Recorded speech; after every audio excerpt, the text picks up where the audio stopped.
Right, I'm heading now down to South Africa for my annual look at what I think is going to be, a selection of hot stocks for you to dig into for 2023. There's some good new ones on the list this year. Last year's did pretty well as well, but we've added a few more for you to dig into and do a bit of research around and maybe, invest, trade around next year. Also going to have a look at the SA40. That's the main South African stock market. See what it's been up to and where it might be heading next. So with that, let's take a look. So first up, the South African stock market. It's the South Africa top 40. That's the top 40 stocks that make up that index. And first impressions, well, it's been a very positive last 10, 15 years. There's been a few spikes in the play, but actually from that low, as you can see down there in 2009-10, it's actually returned to those highs recently, 350%. So it's a pretty decent return over a long time. It was flat for a while during the 2015 to 2020. Then we had the COVID hit, and then since that COVID virus hit in March sort of time of 2020, it's been a pretty decent pullback to the positive, and now it's testing highs once more around the sort of 71,000-72,000 area. And target wise, well, if it can carry on bumper year 2023, then a really good target would be 87,000-88,000, maybe even 90,000. That would be pretty amazing. So looking quite positive trend in the shorter term. Remember, this is a weekly chart, so it's a bit longer term, but the trend is more positive. Volatility, we saw that spike around the COVID, but it's back to really where it normally is. Maybe we could do a bit more to G things up, but at the moment looking quite positive for the South African stock market.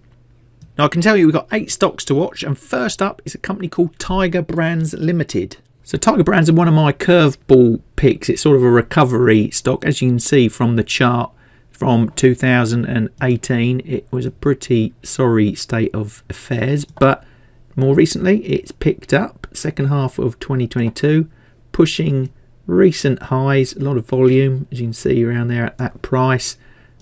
A lot of noise going on, so a key critical area for the recovery. But what do Tiger Brands do? Well, they're a manufacturer of fast moving consumer goods. They manufacture, market, distribute, your typical everyday branded food and beverages. So it's a nice actual mix, as you'll see, to the other 7 stocks that we're looking at in this video.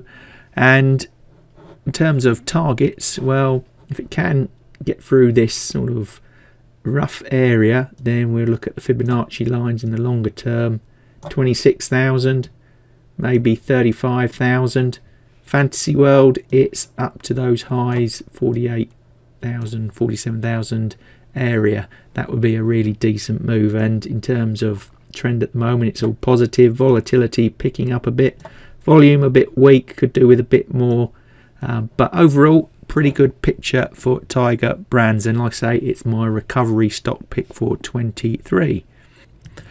Clues in the name of the second pick, Kumba Iron Ore, with its subsidiaries, gets involved with exploration, extraction, marketing, sales, shipping of iron ore, mainly in South Africa, but does get involved a bit in the exports to China, Middle East, those other types of growing markets that need the iron ore. And in terms of the chart, we've had a bit of a pullback from highs in August of 21. That was just over the 80,000 area.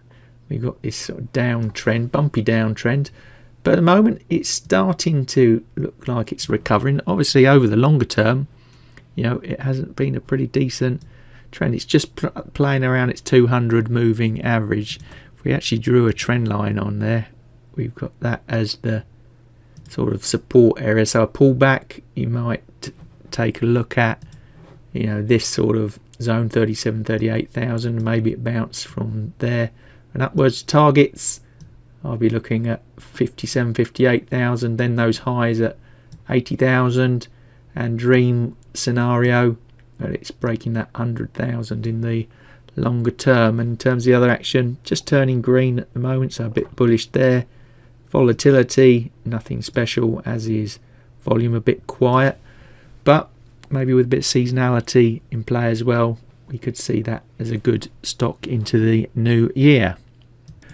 Another bit of diversification here with this choice. I've gone for Naspers Limited. They are an internet direct marketing retail company, global consumer internet company, and they are on the recovery from downtrend, similar to the other stocks. Actually, it seems to be a recurring pattern, bouncing on upwards. If we just pull the price in a bit, get more of a longer term perspective, you can actually see it was very consistent for a very long time, trading above that white line 200 moving average. Then it broke September 21 down to this zone here before starting a bit of a recovery. If we have a look at the Fibonacci's on those, let's take it down to the lows that we see there, and actually you can see where that bounced off that Fibonacci line and that Fibonacci line there. So it's quite a useful tool. You can see the Fibonacci at times to see where support and resistance zones are, and if we're talking targets,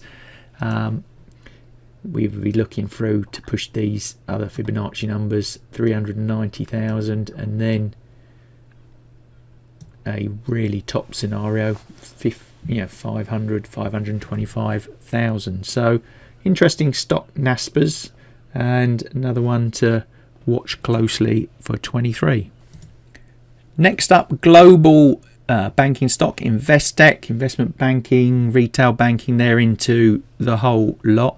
And the chart's very interesting. You can see for a long while, very sort of steady until the COVID crisis hits, and they shoot down to all-time lows. And then since then, they've put in a pretty decent recovery. Let's measure that in terms of percentage return, up 335%. They were a pick on last year's list, and as you can see, currently pushing all-time highs there at the moment. And the next stop up, if we can push on, hold this area, then it's the 14,000 zone for Investec. Everything else looking pretty solid in terms of volatility and trend.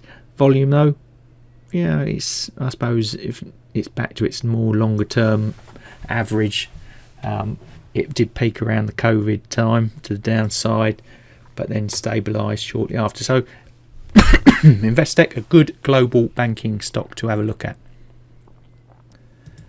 Then we have Exaro Resources. Company has business interests all over South Africa, other parts of Africa, Europe, US. It's an oil and gas company. Produces coal, ferrous, iron ore and renewable energy. So an interesting one for next year. And as you can see, really from the lows around about 2016, early part of, it has been a good steady growth, trading mostly above the 200 moving average. Quite a useful filter, that 200 moving average there on the weekly charts. And as you can see, 2022 has been a pretty decent year for it, pushing on up. Did have a bit of a nasty period in the middle of the year, but again pushing up towards these highs around the 24,000 zone, and an upside target would be 33,000.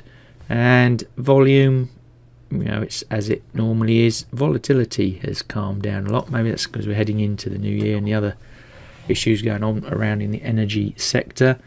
Trend still holding bullish, so it's looking like it's in this sort of box zone here between 19.5, 24,000. There's not too much volume here, so it needs to do maybe a bit more trading, because you can see all the massive volume is around the 16,000s down to the early sort of 10,000 area. So maybe this 19,700 Fibonacci line is the support sort of zone for that bounce back if it does pull back to move on upwards. So that's Exaro Resources. Now my next three and last three stocks all have a platinum focus. Now if you've been watching the channel, I did a video a few weeks ago about my thoughts on platinum for next year, and there seems to be a supply demand imbalance that could see a very positive year for platinum, and that would benefit these three quite considerably. And if you want to watch that video, I will put a link to that at the end of this one. Now first up of those three is African Rainbow.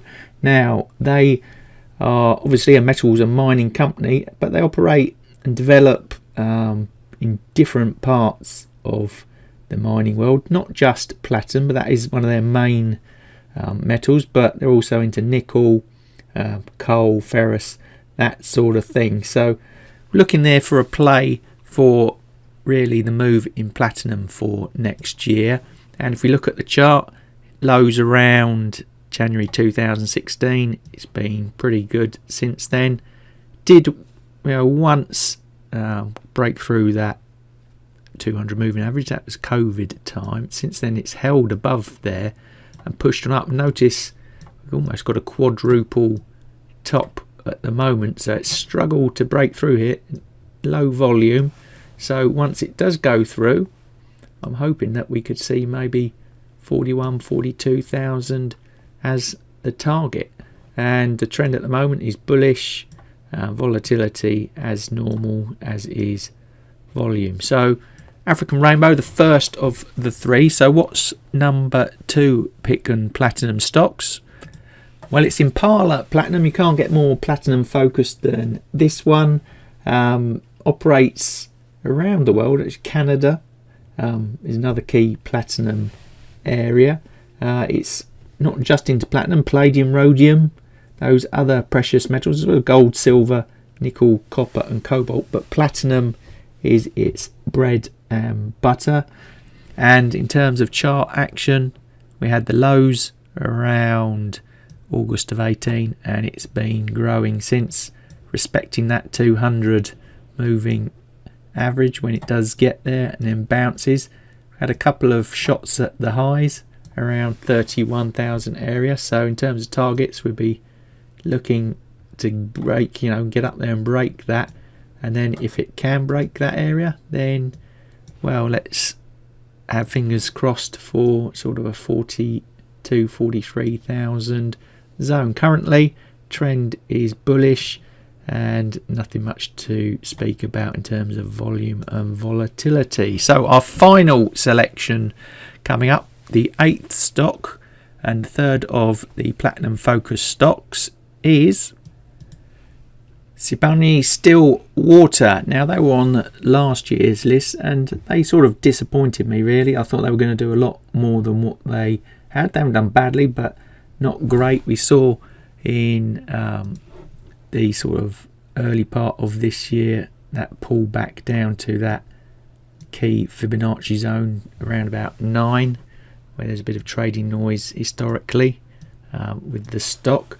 But why do I like these? Well, they're not just into platinum, which is good. They do the palladium, rhodium, but they're also into gold, and they operate also US, which allows for a bit of diversification, and are into other projects like copper and other exploration projects in North and South America. So they've got a finger in a lot of pies, but again, they are, focused in on the platinum, which is what we want to see. And if platinum takes off, then I'd like to see it coming back maybe towards those highs again around about 20, and then for a further push to break that up to around about 28, 29, as a potential target. So that's the three platinum stocks. We've seen 8 in total, and all 8 of these stocks can be traded through CFD, spread bets, through just accessing the stocks themselves. And someone like Sibanye-Stillwater, that's a ADR, so you can happily trade that in America, as with some of those other ones, or Investec, it's in the UK stock market and other markets around the world as well. So you've got global options on how to play the stocks to the up or downside. So plenty of choice there. There you go, an interesting list of stocks for you there to get stuck into and something to think about. Now, I mentioned, that I'm very interested in platinum for next year. I did a video recently on that to show you where it might be heading next, and you can watch that now.